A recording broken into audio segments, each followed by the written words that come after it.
Hello, Roll Mithril here once again, getting back to Mag Mammal 2, and I may have found a new physics toy. Yeah, so that's fun, but it does show a couple of quirks of the engine that I find rather interesting. First off, we do have an item that's supposed to make it so that we basically can fire as much as we want. However, that's as many shots as I can have on screen at one time. If I try and fire again, it starts trying to charge, but it won't let me actually shoot. So that's kind of interesting. Now, under normal gameplay circumstances, your shots will go off the sides of the screen and despawn so quickly that it doesn't really matter. You may as well have infinite shots. We do, however, see here that your shots do still have a limited range. They will eventually despawn on their own.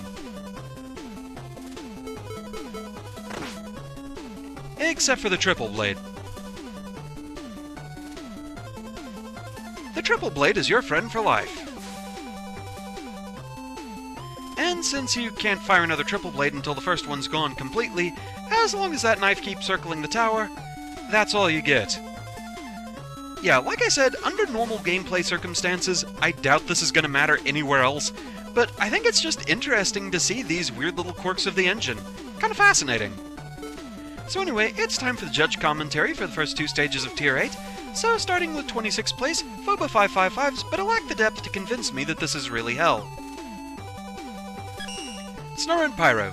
Given the level name, I think you're well aware of the problems in this level, but I'm gonna state them anyways. First off, I'm not really sure if I can judge this level completely fairly, because I used this stage for testing due to it being one of the first submitted, so I basically knew the first sled section ahead of time.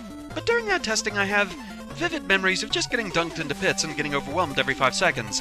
And that's basically the issue here. The level is very intent on overwhelming you, even at some points giving you multiple sled direction sign things at the same time, giving you a bajillion enemies to dodge, having extremely fast auto-scroll, surprising you with random bomb-bombs out of pits, etc.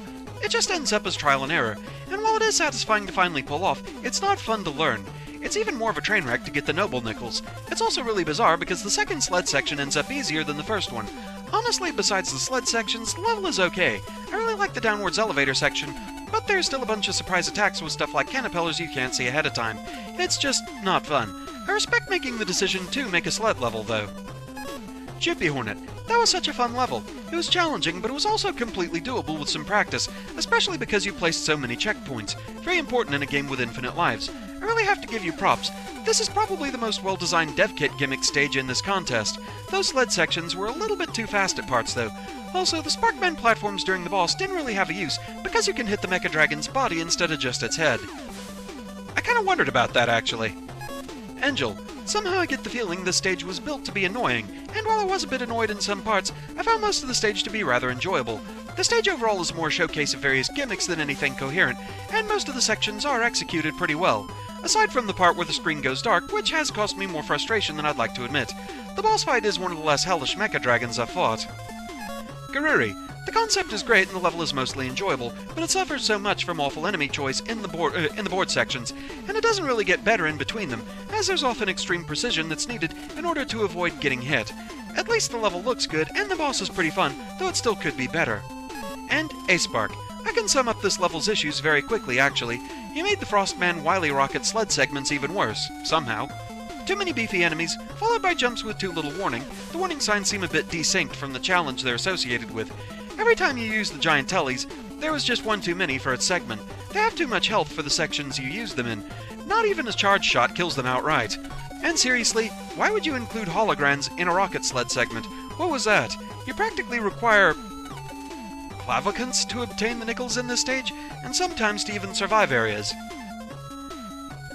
Either that's supposed to be clairvoyance, or I learned a new word today.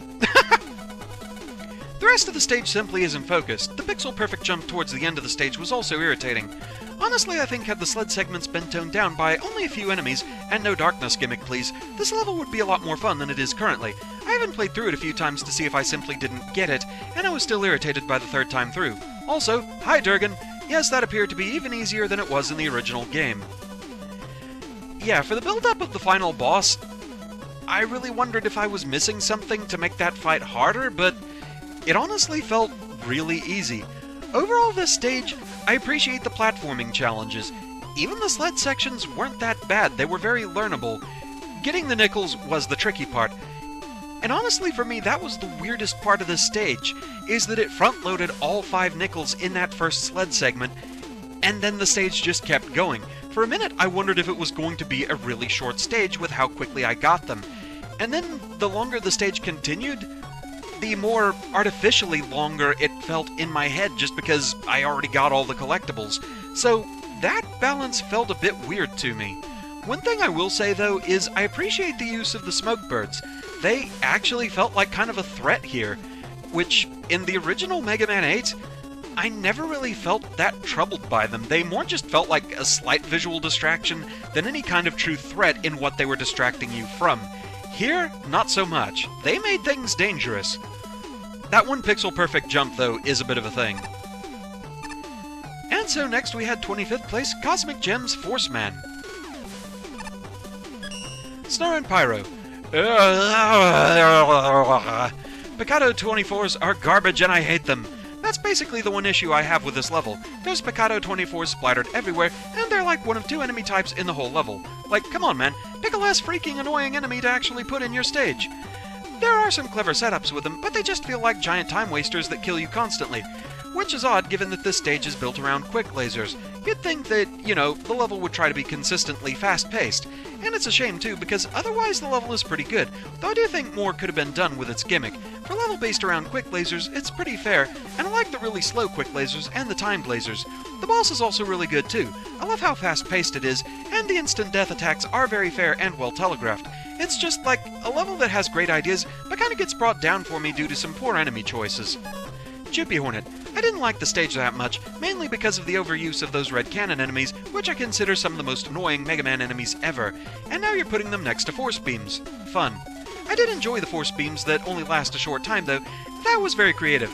The boss was really fun, and for a Robot Master with instant death attacks, it was surprisingly fair and well thought out. Good job there.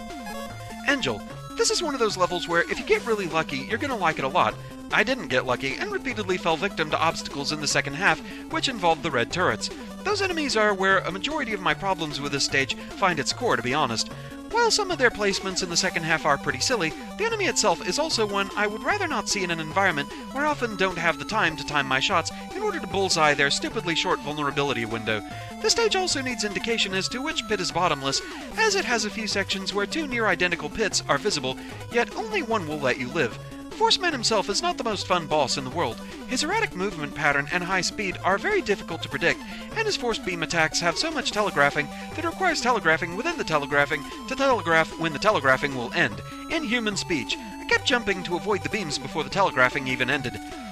Overall, this stage is constructed nicely, and it has some cool ideas, and while it could do more with them, its main concern right now is the turret enemy, which has the potential to make playing this stage a complete chore. Gariri. I think the biggest problem in this level is the enemy choice. As the Picado, the shielded cannon, is hard to hit, and an overabundance of it becomes annoying very quickly. Thankfully, that isn't a very serious issue. The quick lasers are placed well, and with no cheap or super precise spots, with the exception of the third Noble Nickel. Ultimately, it's a fun and well-made level. And A-Spark. Oh man, this level ends in a rather brilliant, well-designed, and very fun boss fight, but it's let down by everything else. Here's the issue. Your enemy set, your primary gimmick, and your level layout do not mix. And frankly, I think Picado 24 was a horrible choice for your primary enemy in this level. This could have been mitigated by another enemy or more enemy variety. Having only the 2, especially when one of them is almost at the complete antithesis of your level's gimmick, I'm sorry, I think this was one of your biggest mistakes. One of the problems early on is the fact that the player can get stuck and are forced to kill themselves. This goes against Mega Man design, wherein gimmicks should either kill the player outright if they fail the challenge, or reset somehow. Forcing the player to kill themselves goes against every player instinct. The other issues are very much related to my first comment. The timing of your enemies and your lasers desync, forcing the player to either wait for them to sync again, or go ahead and get lucky. This really disrupts the flow of what is basically a revamped Quickman stage, and it disrupts the fun aspect. And then the end of the level happens. There's a segment toward the end of the stage that is seriously cramped with a low ceiling, have the shielded enemies shooting at you, and lasers? This is too much. It is so awkward to time, and not helped by how easy it is to hit your head off the ceiling in that segment and fall to your doom. This segment is your absolute low point. And I'll be honest, anyone playing should really use Super Arrow in that segment. It is seriously awful. I also have no idea what is and isn't a pit. There are 2 drops almost on the same screen. One leads to a pit, the other leads to you continuing the level. I either need some way to tell where I should go, or you should use spikes. That is kind of one thing with a lot of stage design, is if you're going to have bottomless pits, but also pits that help you continue on, you really need to kind of differentiate that visually so that you can tell what's what.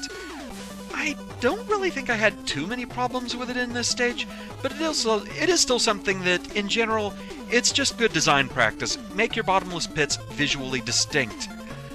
Overall, this stage, it's like I said, I enjoyed a force beam stage. That's saying something. That is really saying something.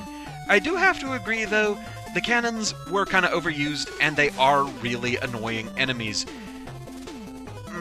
They're one of those enemies that they're just so very standard-looking that I tend to forget they even exist, but when they do show up, oh man are they annoying, just with how little a window there is to actually take them down. But overall, this was actually a pretty good stage. I'm still just kind of blown away. A force beam stage that I didn't hate. So, yeah, props for that. But with that, that's where we're going to call it for now. Thank you very much for watching. Hope you're enjoying the series so far, and I shall see you again next time. Until then, fare thee well. Round and round and round they go. Where they stop, it's behind the tower somewhere.